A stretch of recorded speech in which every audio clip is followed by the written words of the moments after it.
was thinking.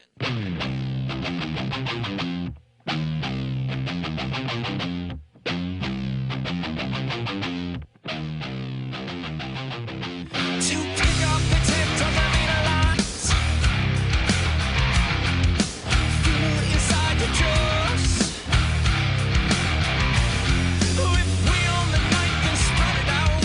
And ladies and gentlemen, welcome to episode 5 of Hawk TV. They said it couldn't be done, that we wouldn't last this long, but alas, here we are. And we have our biggest guest yet. Took forever to book him. Literally took 2 weeks to actually get him to sit in that chair. But there he is, ladies and gentlemen, the great Mark Rosen. Hi, Mark. Thank you very much. The crowd goes wild. It really does. Filmed before a live studio I've been audience. really looking forward to this conversation because you and I have known each other for a while now, and we've had some interesting chats, and we've had a chance to do radio together. Not often that we get a chance to do that. Right. I always come away thinking, gosh, I wish we could do this more often. So Right. It's unusual to be on this side of the Q&A, though. For so, sure. It's okay. Well, you know, this is KFN.com's Hawk TV. Yeah, You can I wear whatever get you it. want. You can look any way you want. And you can say whatever you want. My goal, as I told you on the Power Trip Morning Show, is to try to get you to cry. But at the very least, I want to hear some real emotion from you. And I want to hear the real Mark Rosen because we see you on television every night, over and over again. People know you. When you walk into a room, people feel like they know you, but they don't really know the real Mark Rosen. But before we even get to all of that, they're going to get to know you a little better by reading your book. And we have it sitting right here. This is the first time I've actually seen your book, Best Seat in the House, by the great Mark Rosen. Are you excited by this thing? I am excited, a little nervous. Why are you nervous? Well, I'm nervous because, you wonder if people really want to read it. And I'm not saying that because I'm sheepish about what I've accomplished, but it's weird because when you go back and you look at your life and the way that my career started and how it all developed, you spend X number of years thinking about that prospect. I think a lot of people said to themselves, someday I want to write a book. How many people like, I got to write a book? And Everybody. Most people never even think about how you're going to get that done. I was in that same boat. I thought about this for 10 years.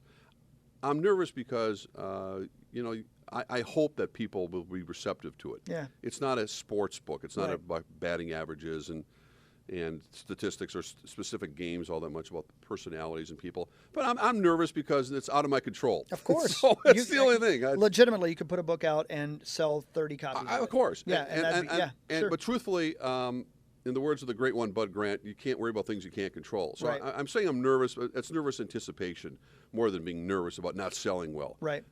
My goal has already been accomplished. I got this thing done. Is And this that's what matters to Is me. this the story of Mark Rosen or of Mark Rosen, TV sportscaster? You know what I mean? It's the title "Best Seat in the House" has a double meaning. It meant that when I started at the age of 17, what happened to me will never ever happen again in broadcasting. It's too bad. Because, and it's something. Can't believe me. It was nothing that I was anyone special. Right time, right place, circumstances being what they were. I walked into a newsroom, so I had the best seat in the house of arguably the best local newsroom ever assembled in one place. And it isn't so much like we talk about sports teams, who is the better outfielder, who's the better hockey player, that sort of conversation. There's no argument here. We had the best local newsroom ever assembled because there were like a dozen people that went on to the network as correspondents, not just reporters, correspondents who were in our newsroom when I first started. It's sort of like the Field of Dreams newsroom. So I had the best seat in the house to watch as a kid in high school, all this develop. And then obviously as my career took off, I've had literally the best seat in the house covering some of the biggest sporting events that have taken place. Were you legitimately in high school? I was a junior in high school. No kidding. How do 17 you end years up, old. How do you end up getting that job? Internship or what? No, they didn't have internships at that Okay. time because had there been internships like exist here at Clear Channel or at CBS at Channel 4, what happens? You get college degree, you get a college credit, and within 3-4 months, you're out the door. Yeah, absolutely. And that's just the way it is. But there were not internships at that time. Okay. My family moved when I was in the middle of 5th grade to in St. Louis Park off of Flag Avenue, a place called Stanlin Road. I had a great neighborhood. A lot of us have great neighborhoods growing up. And down the street from me lived Roy Griak, who was the great track coach at the University of Minnesota. And we had this person over here. Well, my neighbor across the street was a guy named Phil Jones, who at that time was a reporter at Channel 4. And as I got to be a little older, 7th grade, 8th grade, 9th grade, we got to know each other pretty well. I ended up babysitting his kids. But I was always fascinated to see Phil on television during the day. I watched the newscast, and local news was not that big of a deal back then. And then see him come home and be this, Mr. Neighbor, cutting his lawn and doing what we all do. But I was always fascinated by it. And so there was a time I knocked on his door one day, and I said, Phil, I'm a junior in high school. Give me some advice. Should I go to the University of Minnesota? Should I go to Brown Institute? Because you knew you wanted to be in TV? I wanted. There was something that drew me that I was fascinated by. I mean, again, there's no ESPN. We just had local newscasters, 4 channels. That was it. And so I was trying to give his opinion. He goes, "Well, I really think you should probably go to the U, but let me make a phone call, and I'll call Hal Scott, who's the sports director, and see if I could have you just hang out." That was the term he used. And I kept bugging him, and I don't remember exactly how long it took. Probably months. And he called Hal, and he goes, "Look, I got this kid across the street who's just bucking the hell out of me. Can you at least let him come down on a Saturday and hang out?" And so he gave me the word one day, and so I was beyond ecstatic, and I put my little sport coat on, took the bus downtown, and walked into the reception area, and from there. When you walked in, was it, oh my gosh, look where I'm at right now, or was it not that big a deal? No, it was weird because the station was located on 9th and LaSalle. It was, and I was greeted by this really pretty receptionist who I was smitten with immediately. Shocking. Course. Yeah. But I asked for Hal wasn't there that day. It was a Saturday. Ralph John Fritz was working, but he wasn't in yet. So literally no one knew I was there. So I go down, and somebody escorted me down the newsroom, and there was a sports producer who eventually came in named Jim Davis. We used to call him Big Red. I sat down at his desk, and the ceilings were really low. As you know, I'm a pretty tall guy, and it was very quiet. No one was really down there. So it was not an impressive facility at all. I mean, it just was kind of a pit with a lot of typewriters and ashtrays and TV sets and film processors and that sort of stuff. And then I hung around that day, and then I saw Dave Moore come in later, who was the legendary newscaster here. And Dave was there on Saturday because he was working on his bedtime news. Saturday night event, which was one of those you didn't grow up here, but the bedtime news was a precursor to Saturday Night Live. Really? People would come home early from their date night or whatever it might be, the movie night, and make sure they got home in time to watch the bedtime news, which was a combination of, you would get the news that you may have missed during the day because you didn't have the internet. You couldn't find out what was going on. But Dave would then do this kind of slapsticky stuff, these bits that he would do.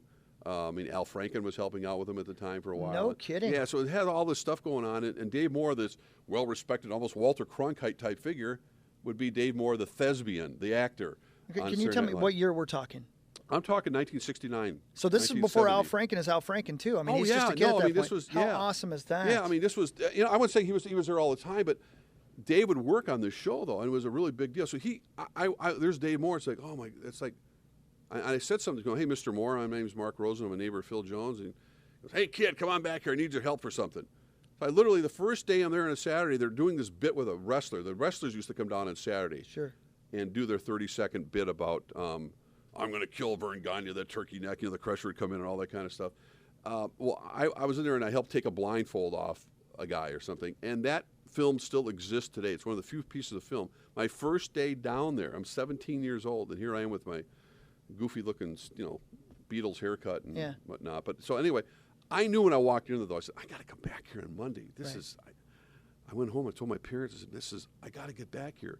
I'm in high school, and I went to school, and I took the bus back down Monday. I walked in. That's when Hal was there. The place was much different. People were swearing and throwing things, and but there was this organized chaos. And I saw the real newsroom, and I just refused to leave. You just, it just grabbed you. So that's 1969, 1970, and they hired me in part-time right then and there. We'll talk more about the book as we go throughout and different things inside the book here. But so I know you went to the University of Minnesota, but you continued to work at Channel 4 while you did that, or what? I did, yeah. I mean, I was working. I got hired. How long before you get paid? That's what I was going to say. I got hired, believe it or not, I got hired August of 69. I was a junior in high school. They paid me some money. I couldn't even believe it. I was working at a drugstore, Town Drug, off Minnetonka Boulevard. I was, part-time, there's a lot of high school kids were doing. I would, because I didn't have that many hours I could work, but I was stocking shelves, delivering prescriptions to nursing homes, people, so I'd be able to drive around and, just put in a few hours. And then, every spare moment I had, I'd go down to Channel 4. And I didn't expect to get paid anything, but, my first check was for $22. And I got a check. They paid me. They said, well, I can pay you, like 10 hours a week, whatever. I went, are you kidding me? Yeah. And so I have it on my official payroll now. This said first hired August 1969. I was 17 years old. How do you? I mean, it's like, well, I thought it was going to last 6 months. Of course. I mean, so I graduated high school in 1970, and I was hired full time not that long afterwards. I don't know why. But you were going to college and working. I was full-time. going to college, and I was going to college. I was teaching. I was actually ended up being like a TA for a while. I mean, this is during the Vietnam War. Yeah, So it was a right. crazy time. I mean, campus unrest. I mean, so I was seeing it from both ends. I was going to the University of Minnesota and seeing all the stuff that was going on, protests of Vietnam and the stuff going on in the streets. And I go down to Channel 4 and see how the coverage was being handled. So I got both sides of how this world was turned upside down at that time.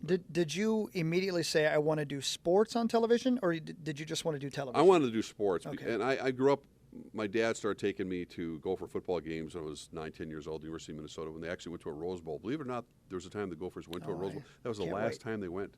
And when the Twins first came here and the Vikings in 1961, I had season tickets for $1 a ticket, student section, sat behind the goalpost at Met Stadium. So I grew up watching these teams come to Minnesota. My timing was perfect as a kid growing up. Twins come to town, Vikings come to town. Gophers were good, so I grew up loving sports. And I just didn't know. I didn't sit there and go, I'm going to get on the air. Yeah. I was a writer. I wanted to learn how to write. That's what I wanted to learn how to, and watch from the masters. So the best advice I got when Phil left was, basically keep your mouth shut and your ears open. Yeah.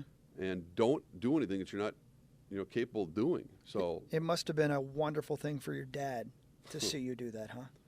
it was unbelievable. I think I'm sure there was a healthy dose of skepticism. He was happy for me that I found something. My mom wanted me to be a pharmacist or something. Going, I'm not going to be a pharmacist. Right. I worked at a drugstore. I like being in the ice cream section. I wasn't interested in filling prescription bottles.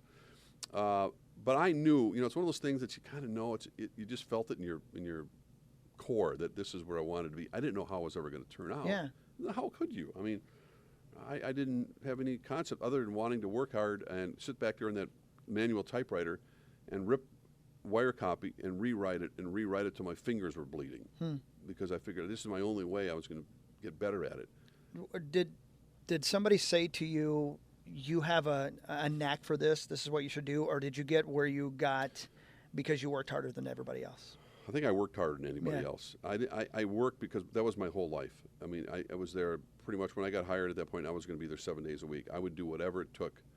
My first job was to put on the scoreboard. We had the American National League scoreboard. It had these little Velcro numbers and runs, hits, and errors. So every night I'd get the wire copy and put it. It's not just the Twins games. Every game, runs, hits, and errors. And I'd take the numbers and go up there and put them on the board and make sure some of them were cracking. So I'd put little double tape, stick tape up there, and it would be up there. And so that was my job. And then on Friday nights, my job would be to type up the high school scoreboard. But there was more pressure probably involved with that than anything else I've done in my career, because it was this old, like the manual, but big, heavy type black, type. So you couldn't make a mistake. There was no eraser. There was no rewind button here. If I typed Edina, E-D-E-N-A instead of E-D-I-N-A, that's the way it's going to go on the air, because I'm typing all these scores, and then Hal would put them on a prompter. So here's the high school football scoreboard. So that would be my job on Friday nights, to type up the scoreboard, right? But no, I mean, I was doing everything and anything, but I was writing material for Hal, and then I would give him the script, and he'd take out his pencil, and he'd go, get rid of that line, get rid of that line. He would never say anything to me, but I'd look at it and go, boy, that sucked. That was just horrible. That he can't. And so I'd work on it. And you talk about getting me to cry. I mean, one of the things I did when I spoke at Hal Scott's funeral a few years ago, and I was honored to do so. His family asked me to, and I talked about Hal. I talk about Hal a lot in the book because he was my real true mentor. He was a character beyond words. I said, one of the proudest days of my life was the day I wrote my first script and Hal didn't take his pencil out.